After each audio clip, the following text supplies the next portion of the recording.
ఎక్కడ పడితే అక్కడ చంద్రగిరి కాన్స్టిట్యున్సీలో సుమారు 25 పాయింట్లో వాళ్ళ కార్యకర్తలకి అదేవిధంగా ఎమ్మెల్యే గారికి ఇదొక ఆదాయ వనరుగా అయిపోయిందని చెప్పి మీ అందరికీ తెలియజేస్తున్నాను. గవర్నమెంటు జీవో ఇచ్చింది 2024 10వ నెలలో. ఈ విధంగా మట్టి పేదోళ్ళు ఎక్కడన్నా ఉంటే అక్కడక్కడ వాళ్ళు ఈ ట్రాక్టర్లో లేదంటే మనుషులు పెట్టి కొన్ని చోట్ల ఇబ్బంది లేని చోట తవ్వుకోమని చెప్పి కొన్ని చోట్ల అదే పరిమితం పాయింట్లో తవ్వుకోమని చెప్పి జీవో ఇచ్చింది.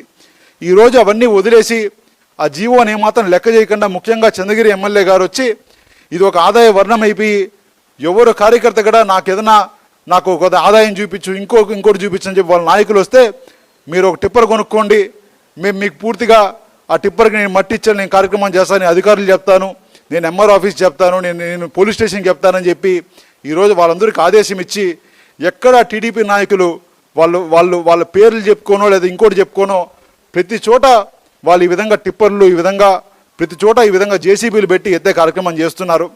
నిజంగానే ప్రకృతిని మీరు ఏం చేయాలనుకుంటున్నారు పులివర్తి నాని గారు అని చెప్పి ఇక్కడి నుంచి అడుగుతున్నాను. చంద్రగిరిలో భవిష్యత్ తరాలకి ప్రకృతి అవసరం లేదా అని చెప్పి ఇక్కడ మీ ద్వారా పాతికేయ మిత్రుల ద్వారా పులివర్తి నాని గారిని అదేవిధంగా చంద్రబాబు నాయుడు గారి ప్రభుత్వాన్ని అడుగుతున్నాను. ఇదే విధంగా కొనసాగితే రేపు భవిష్యత్ తరాలకి ఇంకొక 4 ఏళ్ళకో 5 ఏళ్ళకో మీరు ఇంకా ఎమ్మెల్యే అయిపోతుంది మీ పదవి.